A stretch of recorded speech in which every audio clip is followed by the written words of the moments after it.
to the rabbit hole again on Sunday. Um, I kind of wanted to talk tonight about parasites and all the stuff that everybody has been seeing about. Like, we're going to talk about it, the controversial stuff. Like, let's talk about some mushrooms. Let's talk about like LSD. Let's talk about the psychedelics. I have not really done any of them. However, the research on them is pretty freaking incredible. And also the research on parasites, like, oh my God. And it makes me kind of cringe to think there's bugs in my body. There's wormy worms, things like that. But there's so much evidence saying that there's so many things that we have that are going on with us that we got worms. We have some sort of parasite something. And I'm super, super aware of the I think it's H. pylori or something like that. That's like a parasite in the stomach. A lot of people get that. That is a really common thing. But I know they say like parasites for fibromyalgia. Parasites can be for, I mean, just pretty much anything that is in your body. And so, what are your guys' thoughts on the whole parasite thing? There's so much of it out there. I haven't done any research on any of that. I have no No? idea. I know Kim's got a whole bunch of stuff that she's been telling me, and I'm like, Yeah, I think that it contributes to a lot of ailments or symptoms, right, that are unexplained. So, for instance, like fibromyalgia, um, nobody really says like where does this actually come from? And there's a theory out there that it could be parasites. A lot of the medications, the herbal medications that are used, say for Lyme's disease, right, can also help pull out um, that fibromyalgia out of your body. Like people feel better afterwards. So that kind of tells me, well, if you feel better after taking this and you have to follow the same protocol as you would for the Lyme disease, is it somehow connected to a parasite? Cancer. There's a theory out there that cancer could be actually a parasite because a lot of the herbs that you use to cure parasites or to rid yourself of parasites also tend to cure cancer in high doses. So it's really interesting. And it used to be something that everybody did at one time. And now it's people don't talk about it.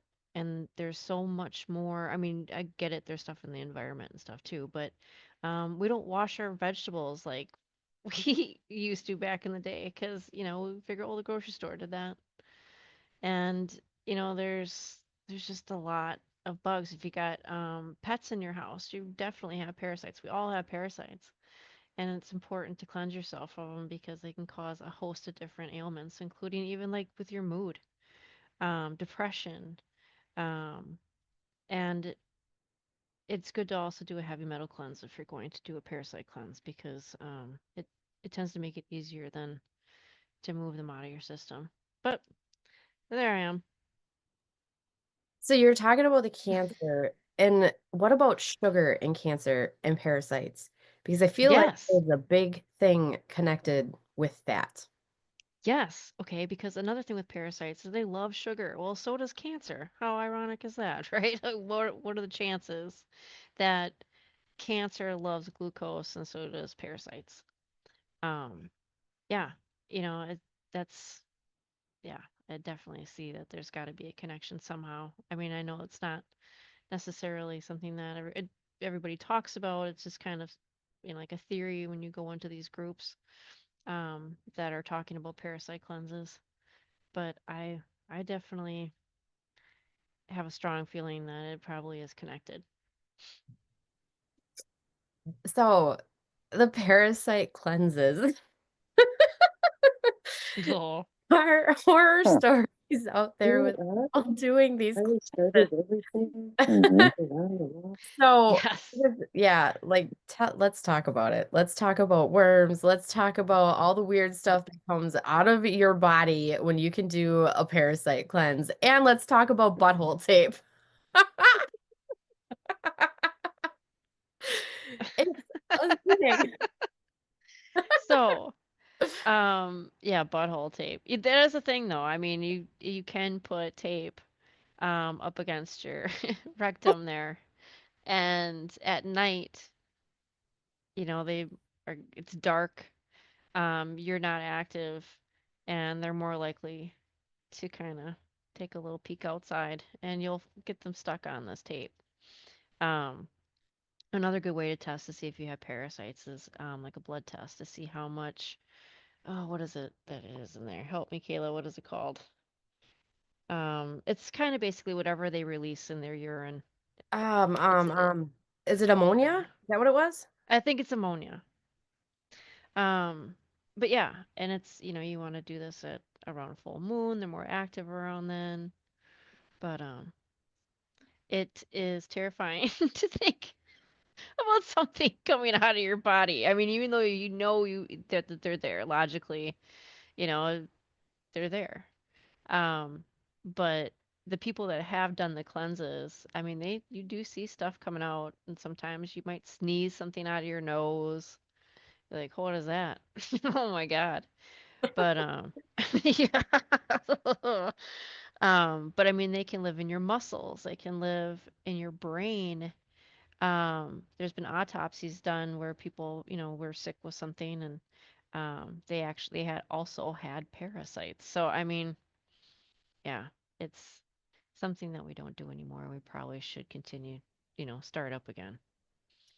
I have to say, I am watching all of you that are actually on video as we're talking about this. Your faces are the best right now.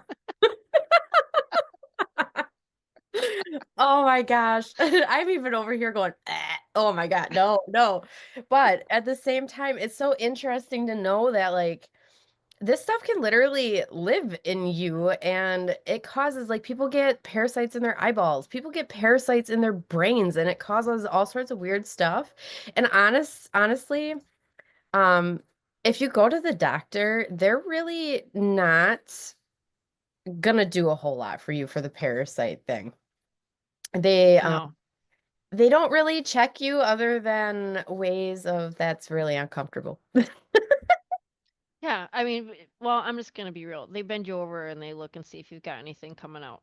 And I mean, it's not gonna find it that way. But what you will find is, you know, when you are doing the cleanse, you will find them in your stool. Not that you want to be digging through your stool. There are people that do that, right? But I don't need to know that bad. Um, but yeah, there's lots of ways to get rid of them. Um, but it is, it's there's horror movies about stuff like that. It's just like, ugh. But The I don't know. people I'm gonna do it. I'm gonna do it, but I'm gonna do the heavy metal cleanse first, and then move on to the parasite cleanse. And the other thing you want to do is stay away from sugar the entire time because that's going to make them, you know, they're craving the sugar is basically what it is. And the other thing, Kayla, which you mentioned about what they can do to people, but for instance, there is a parasite that lives in mice, and in order for it to thrive or procreate, it has to get into a feline's stomach. And so what it does is it makes the mouse love the cat, like literally love the cat. And so it will go over to the cat and basically be like, "Hey, I love you." And the cat's like, "Yeah, I'm going to eat you now. Thanks for the easy meal." But the parasite takes over, the logic of this mouse about like, that's a predator. I shouldn't be near that. And one of the other things that I think is really interesting is that on a full moon, you find people that are, ending up in the emergency room or they're doing crazy stuff, right? What's making them do that around the full moon? It's it's interesting to me that parasites are also very active during a full moon. You know what I mean? Like what's going on there? But yeah, there's parasites that you can get that will literally make you do dangerous things. And that's the other thing too that cats can give off as parasites. And I mean not that this is very common, right? But there is a parasite that a cat can give a human that will make you do like risky behavior things. It's just bizarre how that works. but they're, they want to survive. They need different things to survive. And they're going to do whatever they need to do by any means. And if that means like having to do things that maybe aren't your best interest, I guess, like getting eaten by a cat because they need to thrive that way. Um, yeah, it's really bizarre, but it's interesting. So I don't know if you guys seen this a while ago. There was a thing floating around the internet where like it was like a dead animal, basically, and the animal was moving around and stuff, and it was the parasites and like the worms making it do it. They were in its brain and making this little like critter move around. And like, is that, I know this is way off the deep end, but this was my thought. Like, is that what zombies, is that the Yeah, apocalypse? yeah, Is it happening? yep. It definitely could happen. In fact, there is I think there's even like you can find videos on it about, I mean, I'm not saying like just some guy in his basement talking about it. I'm talking about like somebody that has a degree in this, in parasites, that yeah, I mean it can take over your brain like that. Isn't it crazy? I can't even imagine like the weird things that these bugs can make you do. Now, it kind of makes me wonder parts of me, like, okay, people that have schizophrenia. It. Yeah. We in Columbus, Ohio, where my Oh, wait, I think I muted somebody. Whoops. Sorry if I muted you and you were going to talk. I don't know who's there. I think it was Kathy. Okay, well, Kathy, you can jump in when you're ready. Oh my God, I forgot what I was saying now. Doing all like the crazy things. See, I probably got them in my brain right now because I can't remember shit. They're just there. They're eating away. They're doing the things. And I lived on I shoveled horse shit growing up. That's all I did. Like I was with the horses all day. I go play in the dirt. Like I was a dirty kid. I probably do have something from the animals. I wouldn't doubt it because I was the barefoot, dirty kid out there doing the things. I never had clean nails. I never, I was one of the tomboys. And they say that people that live on like farms, right, are more likely to get that sort of thing. And I will say the Amish there was a video, TikTok going around about the Amish cleanse and how they do it on a full moon. And I'm telling you, if the Amish put something out there, it's pretty, I don't know, to me, it's pretty trustworthy because they've been doing that crap for a long time. And it was really simple. It was like clove and a few other things. And then they started doing it. But like Kim said, us doing a heavy metal cleanse before you do the parasitic one is really important. Because did you know your air fryers literally can clog you up? Like there is weird crap in your air fryers. The kids are responding to this stuff like crazy. And I use my air fryer all the freaking time, like all the time. And then they were talking, another internet thing, because the internet says that it's true, right? But this lady was talking about how her kid had all these heavy metals and was presenting with autistic symptoms. And she found out that it was from her air fryer. And so she did a heavy metal cleanse on her kid, and her kid ended up being fine or fine-ish, right? I use my air fryer all the time.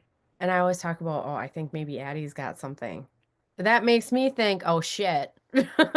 What did I do? You know what I mean? And me too. I've noticed within the last couple of years, and I don't know if it's because I have a parasite or I have heavy metals or probably all of the above and all the forever chemicals in my body. Plus, my life has gotten really busy. My ADHD and stuff has skyrocketed. And I don't know if any of you guys have noticed any of this stuff with yourselves, but it seems like the last couple of years, um, everything with that, even if you're looking out in the public, is going, shh. People are having a really tough time. So, is it more of the heavy metals? Are we finally hitting the peak of all the crap that they're putting into our body? Because, fluoride in our water, it's freaking terrible for you. Absolutely horrible. We got red dye 40. We got all this shit that they're putting in everything. And we're the test dummies for it. So at what age does it build up enough where we all just lose our freaking minds? Because that's where it seems to affect a lot of people is up here. A lot of it. Yes, you get the physical symptoms, but look at all the depression and crap we have around us. And 90% of serotonin is made in your gut. So if we got all this bullshit going on all around us all the time, how much serotonin are we actually producing? How much of this is getting clogged up from something else? Like, what is all of it? I don't know. To me, it's mind blowing. Again, with the whole thing, like, are we ever going to be safe? Do I just need to cook with my wood out in the backyard? I'm going to the fire. That's about it. I Your wish I could. your Yeah. cast iron pan. We've been using cast iron. We actually just switched to ceramic, the pots and pans that have the little handles that you can remove and stuff. I love them. Oh, they're so great, guys. If you can invest in a set of them, it's so great. Your cabinet, they're all nice and neat and tidy, and they can go in the oven, and then they come with extra lids, so you can put the lid on it and you put it in the fridge, and they're like, it's yes, I should be advertisement for them. Here it is. I don't know the brand, but they're freaking awesome. And then you just take the handle, they give you like this magnet you shove up on the side of your fridge, and you take the handle and you go, and you're done. That's it. It's so great. Yeah. I don't know how it's going to be if the handle ever wears out. That could be a real shit show, but for right now, it's really great. I really like it. And I feel really good because it's cutting out all of our crap that we're using from our Teflon pots and pans or whatever the hell that was in there because all of ours are scraped up. All of ours are like chipping and peeling. And I was like, this cannot be good at all. And I've been feeling like I don't know if it's a planetary shift or I have a whole host of things going on over here, but I have been feeling like garbage a lot lately. And Kim was just like, you have been feeling sick since like August. And I was like, has it been that long? And she's like, yeah, I think you have a bug. But besides that, I've been on like this whole thing of just throw that crap away. Maybe that's what's making all of us icky, and then watching the kids too. It's like, holy shit. The difference between what they're eating, if they do have, like, say they have hot Cheetos, even my teenage daughter turns into a monster. Like 30 minutes after eating that crap, she's like a beast. Sorry, Lily, I love you, but it's true. It's terrible. Even the littles. They get like some of that red dye in them and they are the monkeys off of Jumanji. That is how they are. And it affects us as adults too. And then you're feeding all that crap to the parasites and now oh Lord. So, I am going to keep in touch with Kim and follow her along on her parasite cleanse and see what comes out of her first before I really try to do it because I'm kind of at this point of like, do I really want to know? Are they just happy inside of me? Do I need to know what's in there? Because I think I would really freak out if I seen something awful come out. I would be in like panic attack city going, oh my God, they're in me. I don't know what I would do. I really don't. Oh my goodness. Have any of you ever like, well, actually, we should talk about like ivermectin and people act taking the stuff and people taking puppy dewormer too. A lot of people take puppy dewormer, the liquid stuff, and they swear by it and they swear by ivermectin for cancer. That's what Eh, I was going to say before. I saw some studies about that killing cancer with ivermectin. Yeah. And isn't Also, that ironic? ivermectin is wormwood. Is it? Yeah, yeah, Oh. wormwood and like they say, wormwood is the herbal ivermectin. Well, it's ivermectin. Mm. You just high doses of it. So I you did want not. to take, yeah. So you want to take if you're like trying to do like a powerful cleanse, you want to do like a tincture. But you also want to do it in combination with other um, anti-parasitic herbs. So you like your cloves and um, I'm trying to think here now. I'm drawing a blank. Of course. But there's a host of different other herbs that you could. Black walnut hull. That's a great one. Black seed oil. Oregano oil. But yeah, if you're when you're doing this cleanse, you want to hit all of them. And papaya Not seeds. just some. Papaya seeds, pumpkin seeds. Yeah, there's a lot. Mhm. I find it really interesting, okay, like if ivermectin or wormwood, right? Ironically, it's called wormwood, right? Um, If that is supposed to help cure cancer, then how could it not be a parasite? That's my thoughts. I don't know what it is that's in there, what else it could possibly be. I mean, I'm sure it probably doesn't cure all cancers, but if ivermectin can do that, it's got to be some cancers have to be some form of something from a parasite. It's got to be. Because otherwise, I don't understand how it would do what it does. Yeah.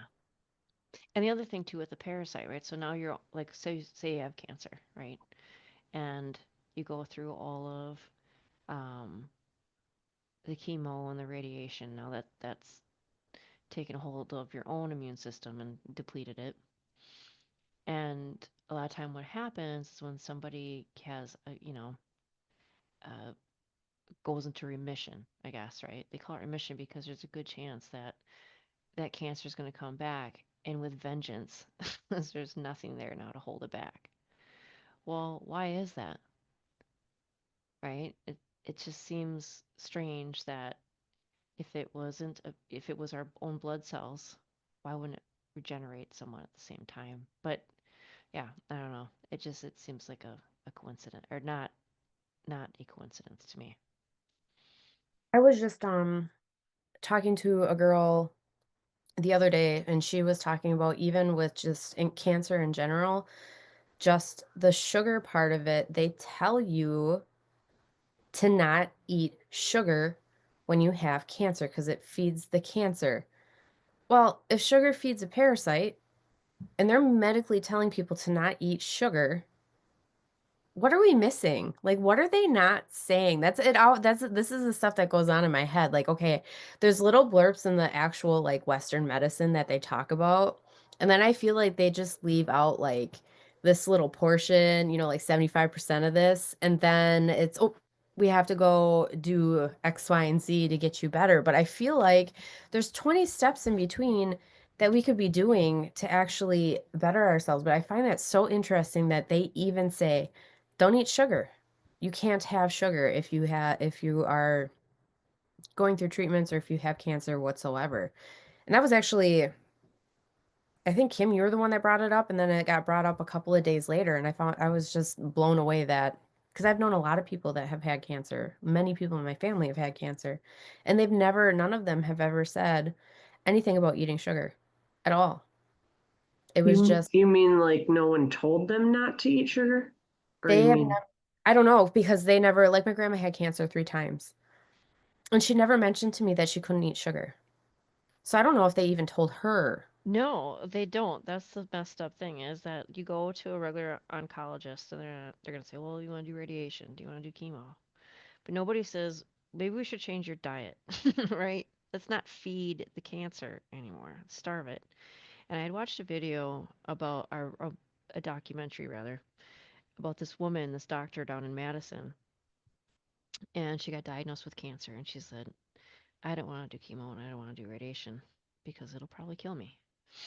And she remembered, cancer loves glucose. I'm going to starve it.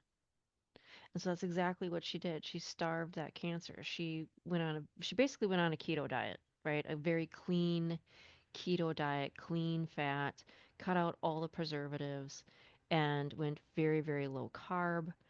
Um, and she cured her cancer.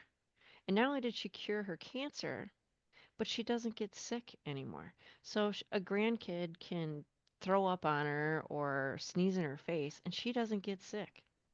As long as she sticks to eating the way that she's eating, she's healthy, like very healthy. Her immune system is working the way it should be working, how all of our immune systems should be working. So it's you know not really a surprise that patients don't get told this because there's no money in curing your cancer. Yeah. But there's a lot of money in the radiation and the chemotherapy and, causing people to lose their homes over this, just because they're sick.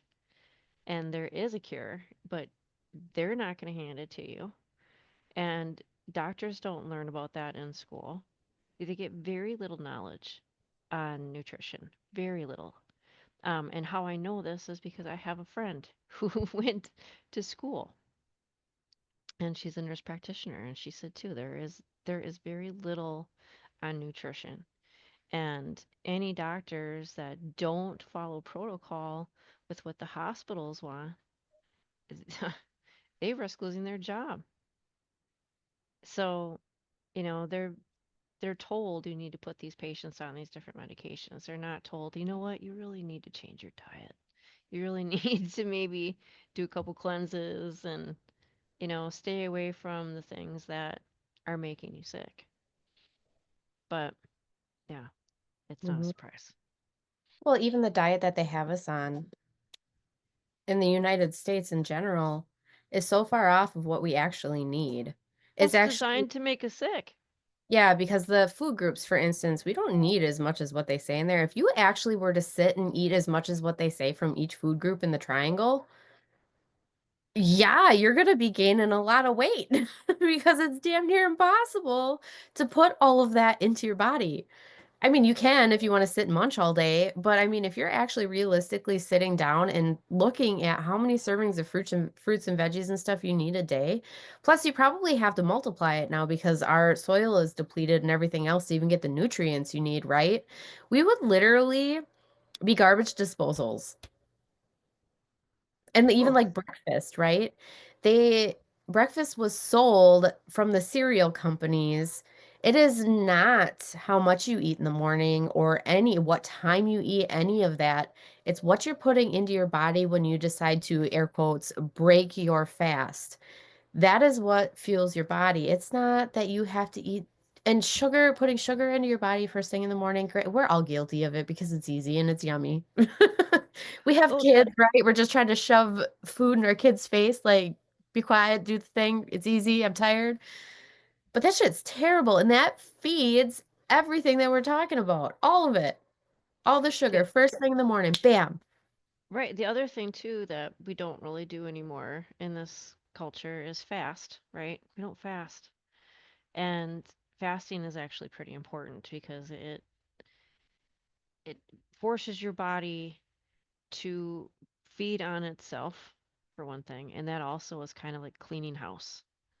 So it's cleaning up all those icky dead cells, and it's giving your digestive tract a rest. But we don't do that. a reset. And yeah, exactly, a reset. And you need to be doing that regularly, not necessarily starving yourself to the point, like, but at least, think about, all right, if I'm going to be living kind of a fasting lifestyle, you do have where you have consecutive days where you're not eating food, but you're still getting all your minerals, you're still getting all your vitamins, that kind of stuff, and enough liquid. But as far as like your, where was I going with this now? I forgot. Kayla, help me. I was just gonna throw in there that they say to fast during the full moon too. Oh, Every yeah, that's the other that thing. Yeah, so when you're fasting for parasites, that's it. Yes. yeah, for parasites Um, and even just energetically to get rid of all of the stuff that clogs our pineal gland and our connections, when we're trying to do intuitive work, all of that is encompassed in the full moon. And that's when you need to be fasting. Anyways, go ahead, Kim. yeah, yeah, but I'm just saying, like, yeah, it's, and this woman, this doctor that was doing this clean keto diet, that is part of that diet where you're fasting.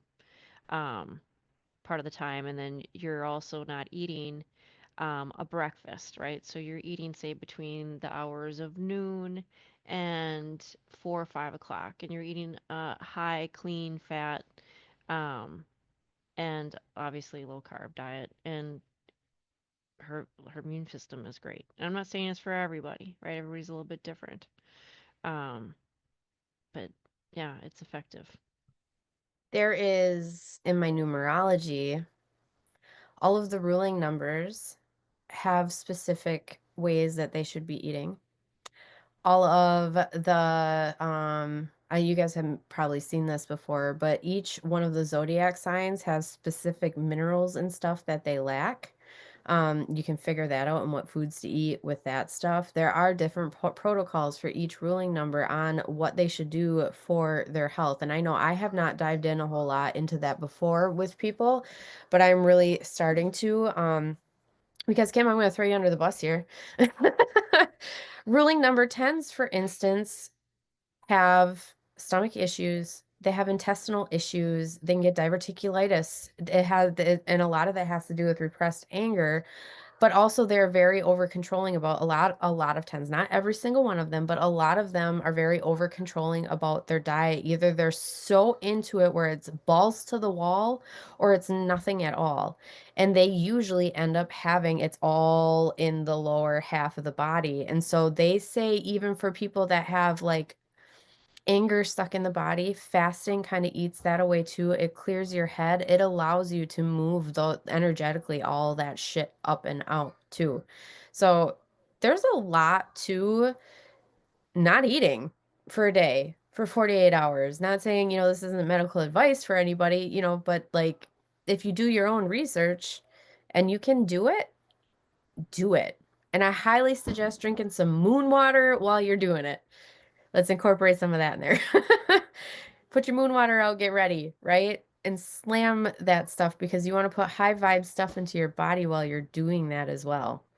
It's incredible what fasting for a day, just a day even, can do for your body. And I think that start sugar, like processed, refined sugar, is a lot of what causes so much crap in our body. And the refined, like the processed flour, we talked about this last time, but like, yeah, those two things, and then you squirt in the dye, we're screwed. Really. That's how I feel. They're probably putting worms in that shit too. We don't even know it. We're getting wormed every day. Here you go. And who knows? Anything is possible right now. I feel like anything, there is nothing that you can rule out that is in the realm of possibility with the way the world is. How do you even know what's true? Maybe they are worms in our stuff. We don't know. It's in the natural No, flavoring. That's how they're covering it. when you're talking about processed stuff, you're not talking about like pre stuff you buy all pre-made up like that, you mean, right? Or Yeah, anything that's been refined or altered from its natural state. so because I've been doing a lot of my own baking, That so that is good. because I can't eat the stuff from the store because a lot of the stuff is processed. For like, because I recently became allergic to nuts in the last year and a half. So, and everything is processed where nuts have been where nuts have been done.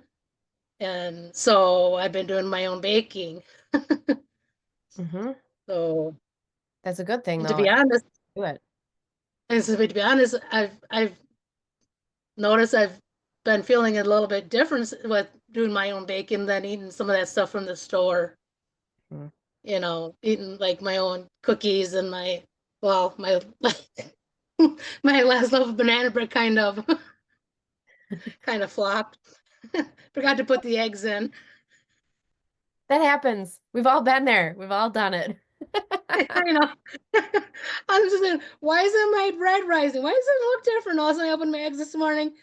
I forgot to put the eggs in. The binding Like, agent. It's all right. We're all good. Yeah. it's Yep. still edible, but it's interesting, but it's still edible. Yeah, that's what we're talking about is just any of the refined stuff. And it's hard, even when we're buying your own ingredients, it's cleaner than buying the stuff from the store. It's definitely cleaner, but it's still not there yet. Yeah, yeah. I mean, unless I'm milling my own flour and doing grinding my own sugar, which I'm not planning on doing anytime soon. Anybody putting their own butter? I'll take some. Yeah. Oh my God. Yeah. And Yeah, then I unfortunately I do not have my own sugarcane plantation or my own flour mill. Sorry. we'll get there. We'll get there someday. Yeah. But like even speaking along the context of like processed stuff, right? I said earlier we were going to talk about the psychedelics. I want to get into this.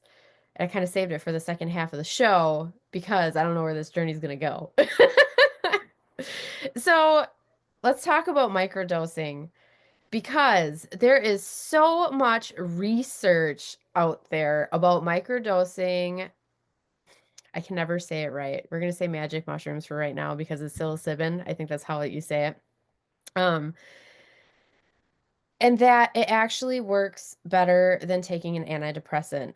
Now, the thing with this is yes, microdosing does work really well because what it does is repair and like regenerate and do a whole bunch of things to your brain receptors for serotonin, but it actually isolates just one receptor for serotonin, and that's why it works the way it does. It's not like a medication where the medication just kind of like throws all of this synthetically created boost of serotonin at all your receptors, and whatever gets caught, right?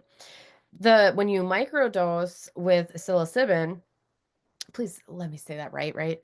Um, it goes specifically to specific receptors and it actually generates different areas of your brain. And they are using this stuff for even dementia patients to regrow their brain.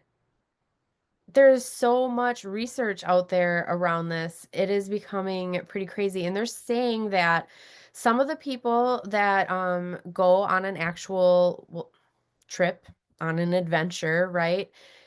When they go on that, some people only need to do it once. And they are good for months after that. There it's mind-blowing to think that okay, if ever, people have gone on trips just to have a good time, right? But actually going on one for therapeutic reasons, and I think the studies from what the gentleman was talking about was that 75 to 80% of the people that went on like a high dosage journey, ceremonial journey, whatever you want to call it, had positive results with their depression, with addiction, with PTSD. PTSD, yeah. CPTSD, all of that stuff. There's a lot of things. Now, I am really curious. I did so much research on this about like how to do a trip, right? They talk about music has to be incorporated in this. They talk about the peak, like you peak at 45 minutes, and this is the anxiety peak, I guess I would say. And that is where the healing happens, is when you hit the anxiety peak. This is where either people, are really hallucinating, they're really like feeling the adrenaline and stuff like that. There's apparently like this happy medium that you want to sit in for it in order for you to essentially face your fears, and they intensify the music as they do this with, like, heavy drumming and stuff like that. Yeah, it's a whole flow, and I found it really interesting. And then after that, it kinda comes down and the music comes down with you, and this is a trip over, like, 4 or 5 hours. And the other key to this, they said, was to be blindfolded, to have a mask on and not open your eyes so you can go inward versus the outward sort of thing. So, and I guess the disclaimer around that is people that have, a family history of like schizophrenia or anything like that, they need to stay away from it. And I will put this out there because I'm not saying anybody should do this, but if you're interested in doing this stuff, right, to be really safe with all the research I have done, do not be on an SSRI. You can get serotonin syndrome, and I'm familiar with it because my mom had it, and it can kill you. What is that? So you get serotonin overload in your system. Jamie, you remember when mom was in the hospital unconscious for the week and she had to relearn how to walk and talk and everything? That was from serotonin syndrome. So what happens is you take too many of these serotonin overloading medications, and your brain literally short circuits. You start twitching, you get twitches real bad. You get nauseous really bad. You can It's not that you hallucinate, but you completely blank out. Like, I remember her when this happened, she was putting on her jacket, and she had no idea who she was at this moment or anything. I really thought my mom had lost her mind. I thought she had just completely checked out, and all of a sudden, she would just freeze like this. And she was there for, like, 5 minutes. Had no idea what she was doing or why she froze or anything. And it just progressively got worse from there, and she kept taking her medication. So that's why they say even for, like, SSRIs, you have to wean off of one before you start the other, because if you take 2, that is the biggest side effect. And for her, when this happened, she was on all of these heavy, heavy medications. She ended up, um, getting, like, ripped off of all of them, and then she was in this coma. She swelled up like a balloon. I had to cut her rings off. I had to do all of this crazy thing, and when she woke up, she had no idea who me and Mike were. We just showed her a picture of the family. She freaked out. She didn't know, and it was like she had a stroke. She couldn't even get her spoon to her mouth. It was some wicked stuff. So, that is my disclaimer for anybody that's wanting to, like, kind of really step into. You even have to be careful with regular herbal stuff. It can mess with you. It's not all the stuff is safe. You still wanna go to somebody that's really knowledgeable, because you can kill your liver, you can kill your kidneys, you can give yourself stomach ulcers, right? Um, but particularly people that have been really wanting to dive into psychedelics, you gotta pay attention to that stuff, and you gotta make sure you're in a really safe space so you're not jumping out windows and, going crazy, because some people do have really wicked trips. Now, I've tried mushrooms before, I will admit it, but I got cut off of them because they never did anything for me. I would eat a lot of them and nothing would happen, so I am not versed in what an actual trip feels like, because my body just said, "No, I'm not doing it." And I've never done LSD and I have never done acid. So I have heard, LSD, um, kind of does the same thing, like you only need 1 trip and it helps rewire your brain. It's like it opens up the gateway to everything else, and it does some sort of programming. And there's the same with Kim, what was the other one where you see the coding? Do you remember what I'm talking about? I don't know if she's listening to me. Maybe Kim fell asleep. Kim's sleeping. She's sleeping on us. There is quite a bit of documentaries on Netflix and stuff about all of that too, that were very interesting. But like you said, safe place, safe somebody that is not doing it with you, that can keep you safe. Mhm. Oh, Yeah. sorry. I couldn't find my phone. Kim's awake. She's alive. I like, where's my phone? I can't find my phone. I found my phone. Oh, so ayahuasca is one of them. I think that's how you say it, that can help you with this, right?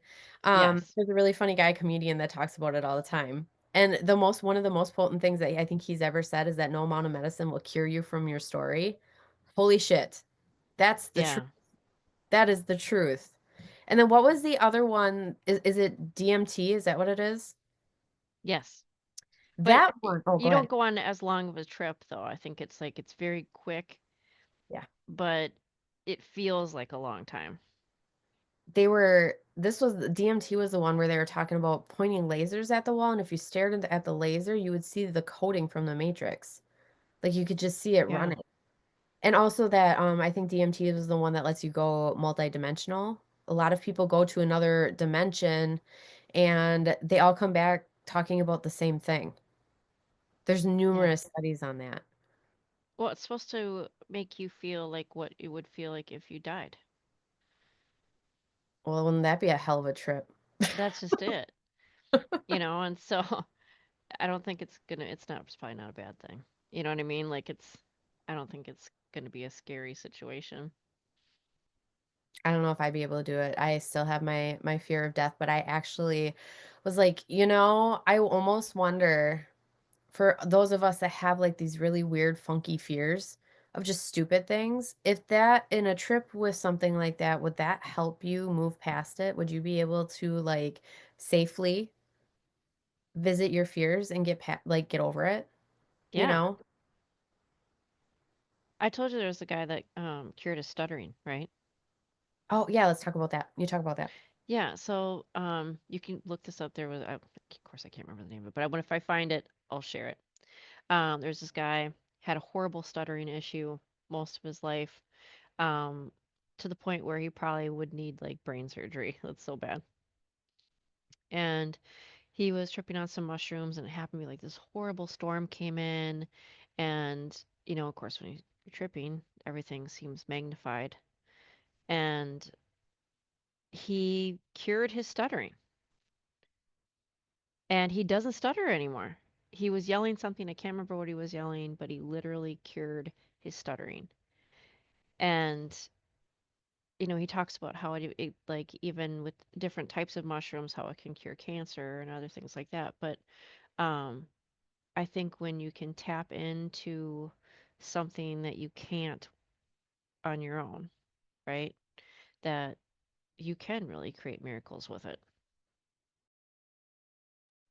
Yeah, and, like, upon all of my research that I've done, that it actually like, when you take psilocybin, there are receptacles in your brain, and if you look very closely at them, they actually grow these little phalanges, and they turn into mushrooms.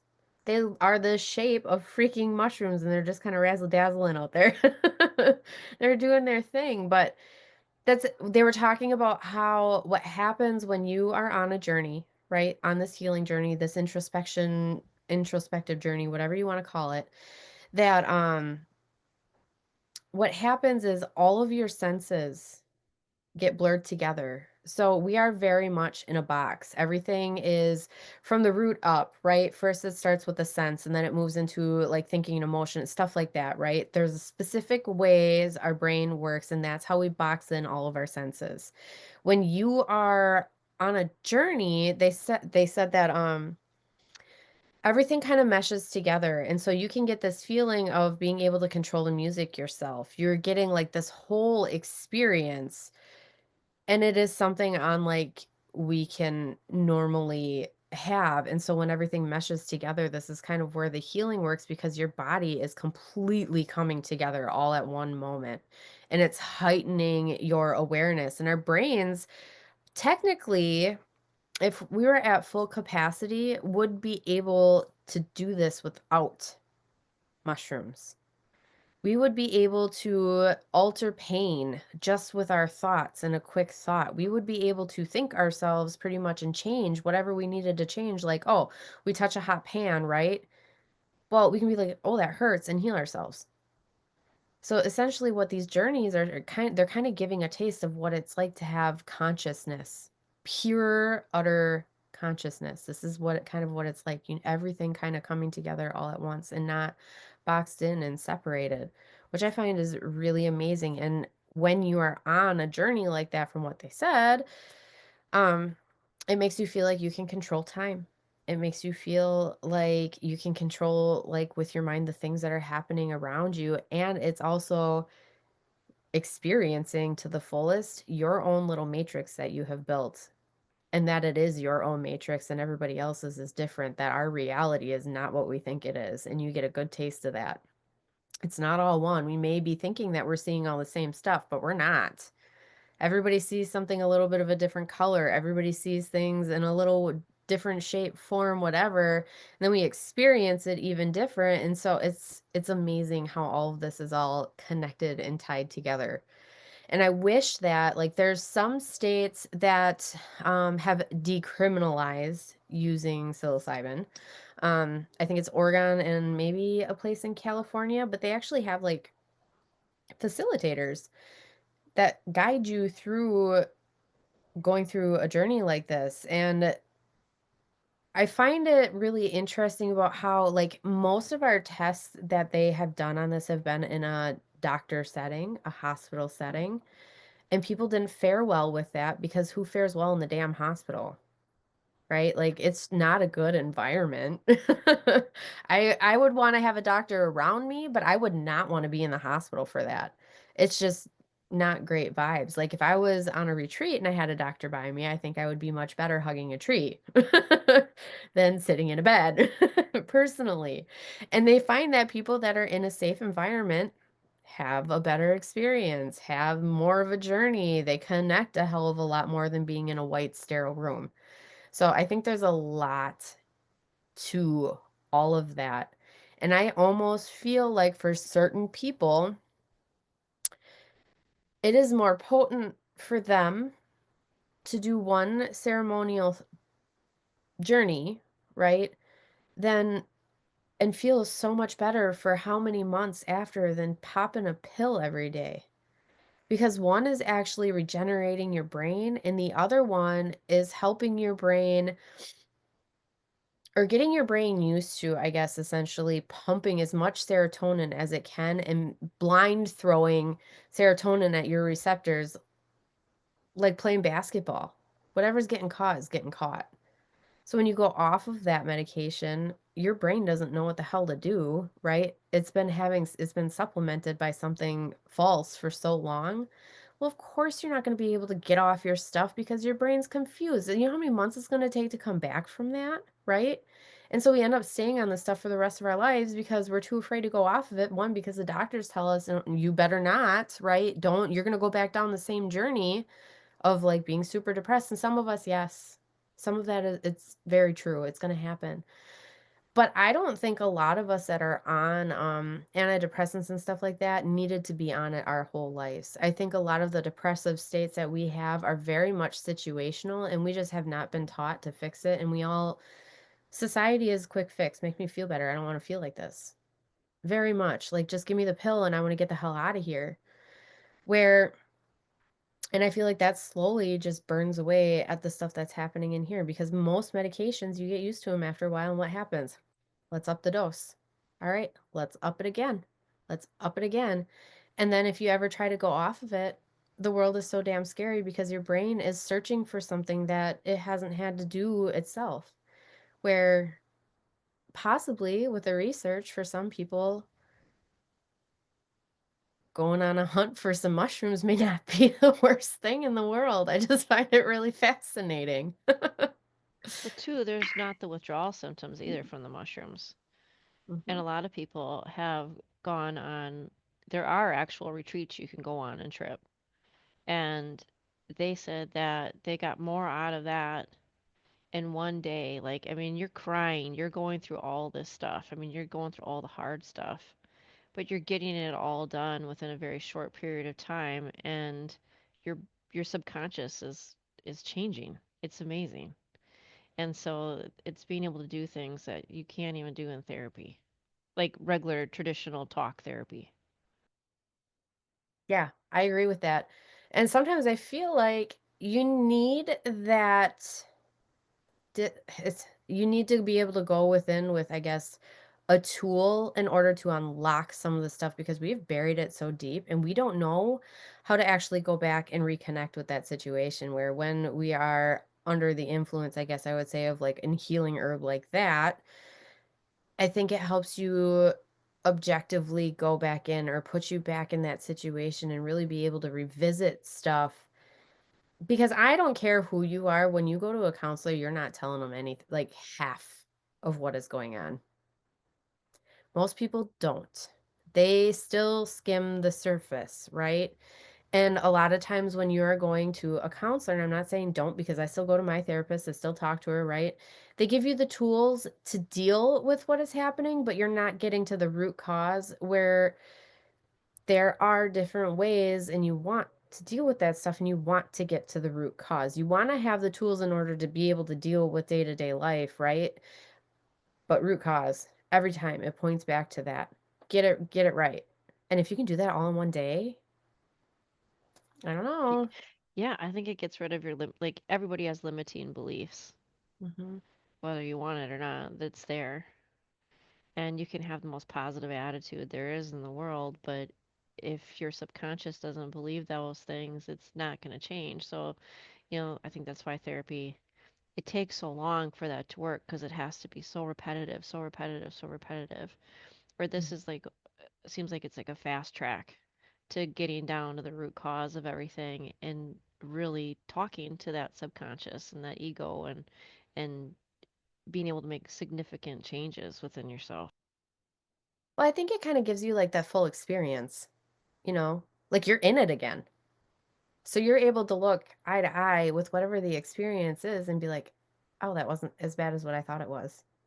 Or maybe it was, but now you live through it and you realize, "Oh, I can live through this," right? Because your subconscious gets programmed a lot off of fear. That is how we store stuff is through fear. Well, if you're in that moment or whatever when you're on this trip, and like I said, this is just what makes sense to me because I have never been able to make the journey.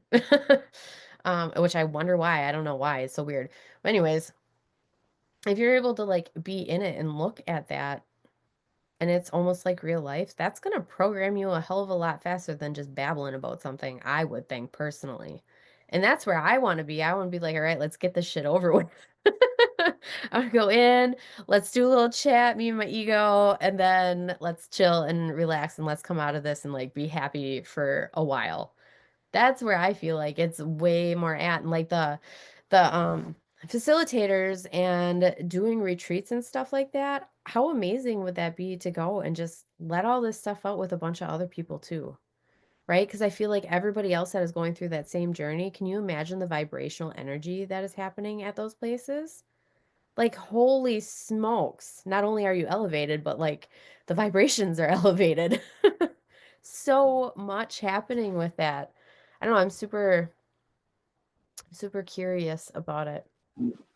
So my question is like, what happens when you go on these trips and they're like they take you to another level of consciousness, these great experiences, and now you know that feels like, and you know what is out there, and then you have to come back to this, and you're like, damn it.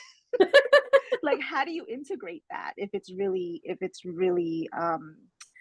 that transformational? Then I think that there's a whole other step and a whole other process of having to be like, okay, like how do I mesh the two? Which I think when you're in like the holistic metaphysical, all that, type of things, when you have an understanding of all that, it's difficult enough as it is to integrate into like a 3D environment, knowing what you know and having to interact with people who are not there.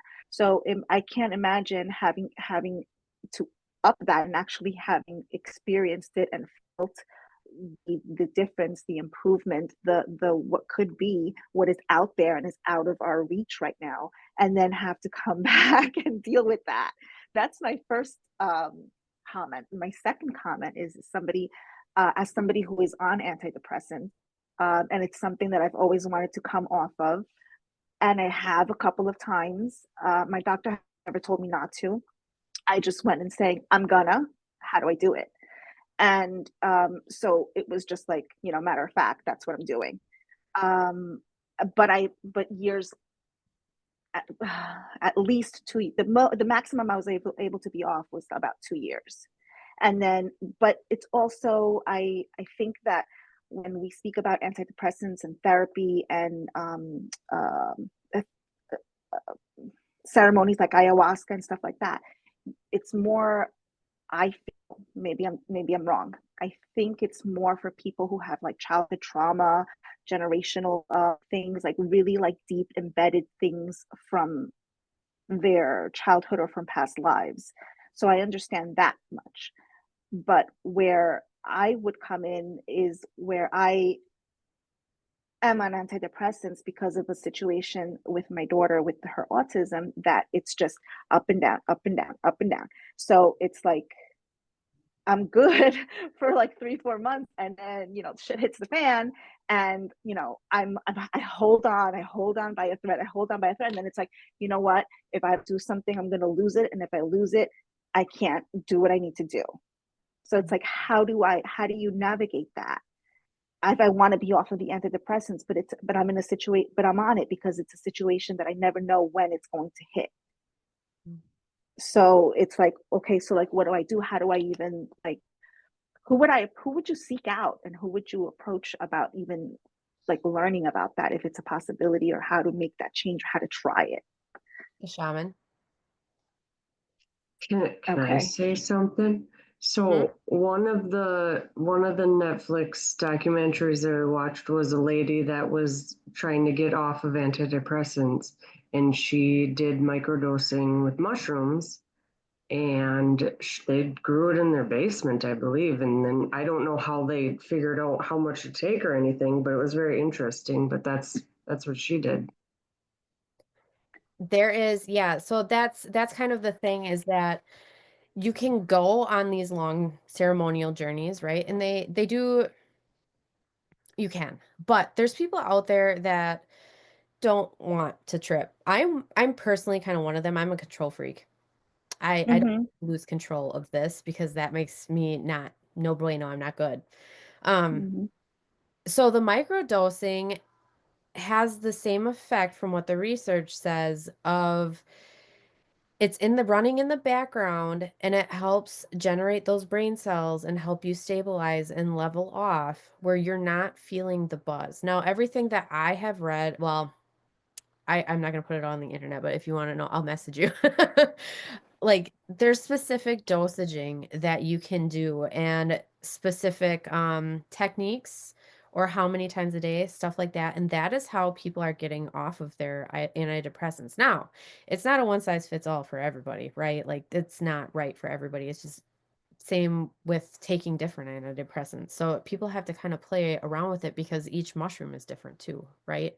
So we all have different reactions, but that is how people are doing it and getting off of their SSRIs and having it so it's more they're not going on the trip, but they're having the benefits of it and still being able to be present, which I think that of itself is the miracle. Now, like incorporating the like, okay, we're gonna go on this huge trip and then we're gonna come back and be like, shit, I'm here again. I don't want this.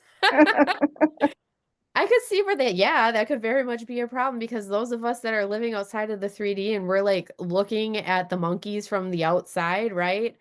Um, I'm probably gonna get hated on for saying that, but that's how I feel some days. Like, who left the bag of idiots open? I'll be honest. Absolutely. But that, it can be hard just living day-to-day life. But I think from everything that I have read, and when I go on a research journey, I'm like in it for a long time. Everything is about that. Thanks, ADHD. But everything that I have read is it makes you more peaceful here. You start seeing the world differently, and that's how you incorporate it from a peaceful standpoint. Like you find um the oneness. You There's feel connected to everything. Yes, that's what everybody is talking about is that the oneness, the connection that you feel, the peace and the love and the joy that you feel from being connected to everything. And you get a whole different view because society likes to box everything and label everything. And you have this wake up call of like, you and me are connected. Me and this, whatever, everything is one. And so you find that peace. And I think, Jamie, did you watch Dosed? Is that the one you're talking about? I don't think that's on Netflix. I think you have to buy that one from a different place, but there's a woman that talks about it's called Dosed. If you guys can look it up and Google it, watch that because it's supposed to be pretty significant. I think you got to donate like $20 or something on the website to watch it.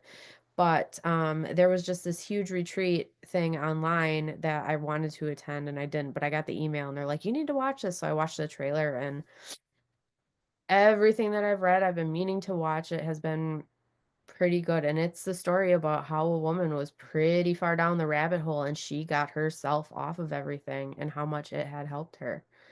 So, if you guys decide to watch it, throw it into the group what your comments are because I plan on watching it, and I'm really curious to see how that comes through for all of you guys.